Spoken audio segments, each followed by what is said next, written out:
You're watching NFL Daily. I am Tom Downey, and we're doing a mailbag, answering all of your questions live here on NFL Daily. Back and better than ever as we get closer to the start of the NFL season. First up, from my boy Joey. Huge Cowboys fan here. I'm not too upset about Washington getting hurt because I love the way TJ Vasher looks, and he will be in our future.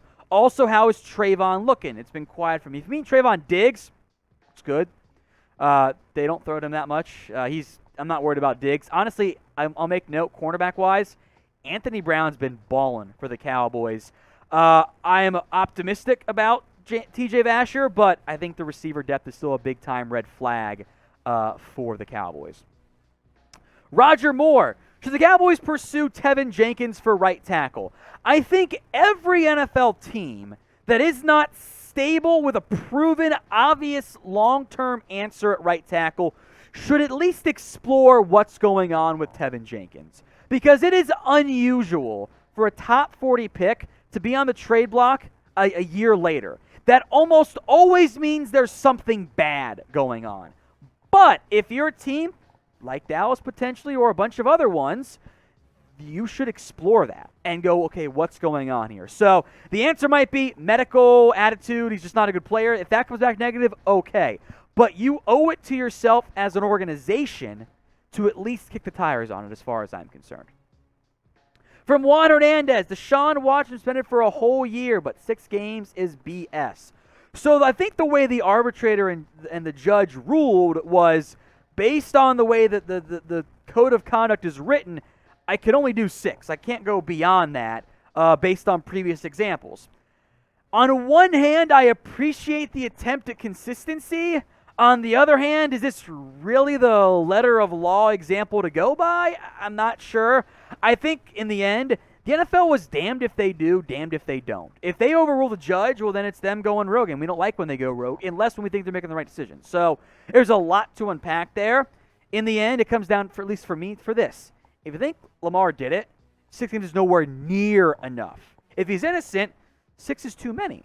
So if you think Deshaun did it, yeah, 6 games is BS there. From Slippery Sam, when will Lamar get paid? It's a great question on Lamar Jackson. It's weird, right?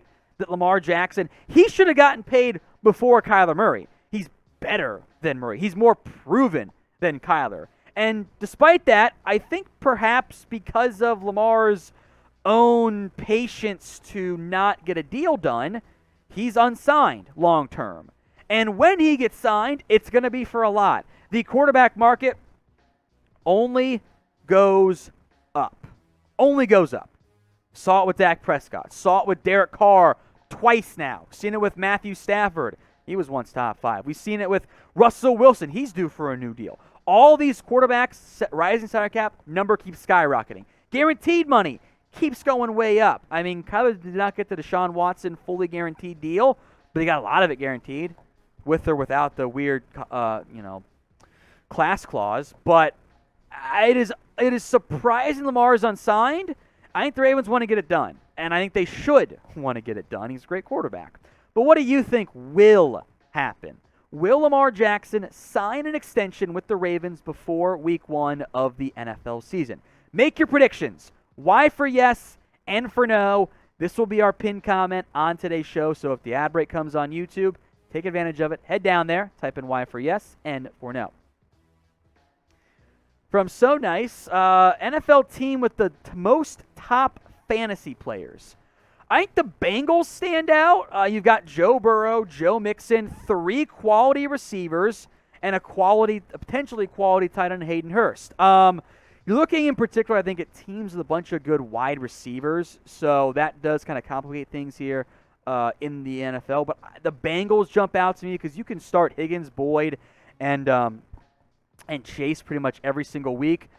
The Bucs are up there. Brady, the running back room might be a bit by committee for me. So in the end, yeah, I'm going to go with the Bengals. Have the most fantasy viable players across all their positions. The other teams like the Eagles, maybe the Raiders, Rams, Bills could push as well, but I think the consistency for Cincinnati wins it for me. From Corey Childs, can the Cowboys trade for Chris Conley. Something I actually mentioned before on our Cowboys show, my friend. I think the unfortunate cancer diagnosis for John Mechie means the Texans are going to hold on to Chris Conley because they're thin. Nico Collins, Brandon Cooks, kind of it. Philip Dorsett's been banged up. I think they need Conley more, so I think he's not on the block right now, at least currently for Houston. NFL Daily is also on Rumble. We offer free and uncensored content on that platform. We bring the sports. Other sites bring the news, the politics, if you're brave enough, tech and business. We're trying to grow the platforms that you guys use. So give us a follow, all for free, over on Rumble. It's rumble.com/NFL Daily. From Jared TG, if you had to bet, who would you bet on being the Packers' leading wide receiver this year? I'm going to go receivers only because I think a dark horse is like Aaron Jones or A.J. Dillon or something wild like that. I think it's going to be Allen Lazard. Christian Watson's on the PUP list to begin camp. We'll see on that front, but I think he's going to be an inconsistent player in year one. I don't trust Randall Cobb. Sammy Watkins they posted the highlight of him making a 2-yard catch, and I thought it was a big deal, so that's where he's at right now. I think Lazard is your most likely guy, but I don't love that grouping overall. Jonathan Taylor wants to know if Aaron Donald will retire after this year, what % chance? I don't think so. I think Aaron Donald is going to give it at least another 2-3 years, somewhere in that range. He is getting a little bit up there in age. He's now 31 years old. I think at least 2 more years for Aaron Donald, because the way that deal is structured, it's the 2024 deal. It's kind of like we'll see what happens type of contract. So I think at least 2 more years. I'm saying low chance after this year. From Elijah NFL, with Watson out, does that mean there's a better chance of winning the AFC North this season? I mean, yeah, it helps their chances, but I don't think anyone would really consider the Steelers as among the favorites. Mike Tomlin has always found ways to win football games. He'll probably be around 500, but these are the current odds. I think it's fair. The Ravens and Bengals have better quarterbacks than Pittsburgh does. Both teams were either in the playoffs, the Bengals, or almost in the playoffs last year despite a rash of injuries in Baltimore, and the Browns will get back Deshaun, after 6 games in theory. So, better chance? Yes. Likely? Still no. So with that in mind, who is your AFC North winner prediction-wise? BAL for the Baltimore Ravens, CLE for the Cleveland Browns, CIN for the Bengals, or PIT for the Pittsburgh Steelers. From Nick Fury, 55, Seahawks trade LJ Collier and a 2023 via the Broncos, I mean first-round pick there, and 2024 first-round pick for Cardinals quarterback Kyler Murray and a third-round pick. It's a hell no from Arizona. They just signed Kyler Murray. Let me get the contract details up here to show you how extreme it would be. The Cardinals are not trading Kyler right now. If they wanted to, they would have shipped him off before they signed him. So it's a complete non-starter from that standpoint. From the next standpoint here, if the Cardinals were to trade away Kyler Murray, they would incur right now they would actually save $1 million of salary cap space, but next year they would incur an additional, I'm doing math here, $43 million in salary cap hit. They literally cannot trade him. He is untradeable with the new extension by Arizona. So, the value is way too low. Like, no one wants LJ Collier. 2 firsts, as we saw with the Russell Wilson deal, is probably not enough, and the Cardinals can't trade him at this point. From Barrett B49, what will the Cowboys do at receiver? Let's see what the official news is on Washington. Jones fractures the concern. Probably pretty likely there. Maybe they kick the tires on some guys. It's almost time for the first preseason game, so maybe they just see how the young guys fare. But we knew it was a concern going in. One injury could cause issues. Now they have it. I would hope that they look for help. From Rashard Lee, most underrated NFL quarterbacks. Ooh, this is a good one. I'll go from the national perspective. I think guys like Matt Ryan are still a little bit underrated. I think Tua is hated on. That may or may not be underrated from that standpoint there. I think Kirk Cousins is a little bit underrated. He's never going to be a true premier quarterback, but he's a good quarterback. And I think when we look back at this next year, we'll say insert young rookie Q or second-year QB was very much underrated. If you have not already, as producer Jack says, it's Mac Jones in my ear. Okay, buddy. If you want more NFL videos every single day, subscribe to us here at Chat Sports. And make sure those notifications are set to all. That way you never miss a single video right here on Chat Sports. From SM, should the Rams sign another wide receiver due to Van Jefferson's injury? I don't know how much they need another one. I think the addition of Allen Robinson was, at least in large part, to help compensate for the Van Jefferson injury. Now, that would give them A-Rob, Cooper Kupp, and Tutu Atwell. I'm curious if the Jacob Harris hype will pick back up like there was last year.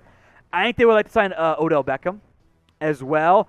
You have a second pick, though, in Tutu Atwell. You want to play. You can put him on outside slide. He's fast enough there. So I'm open to it. If they do, I think Odell Beckham should be that guy. From Michael, should the Seahawks draft Young or Stroud? That is Bryce Young of Alabama or C.J. Stroud from Ohio State. My answer is yes, they should.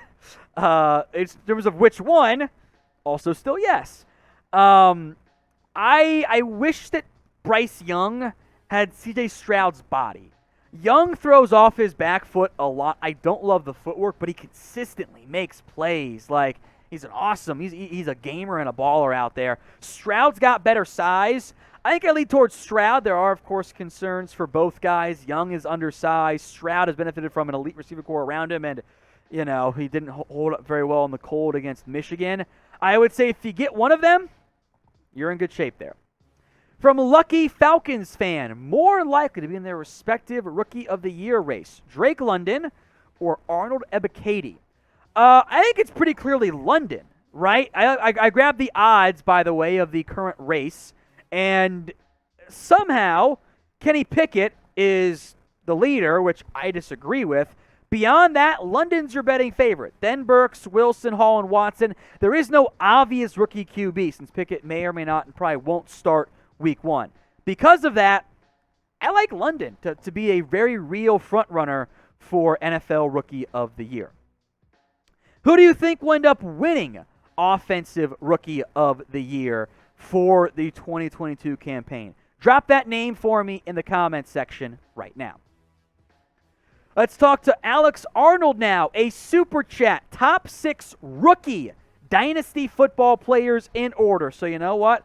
I got my list. I already did my draft. I'll read off how I had them ranked in the end, or wherever I put it in there. I like to emphasize running backs in most cases. So Breece Hall, Drake London. Then I think I had Treylon Burks, Garrett Wilson, Chris Olave, and then Kenneth Walker was my number 6, the Seahawks running back. That's pretty much how it went down off the board. I think I mentioned 6 there. Wilson slid pretty far in my dynasty draft. I was kind of surprised with that one, but I got it Hall, London, Burks, Wilson, Olave, Kenneth Walker as my top 6.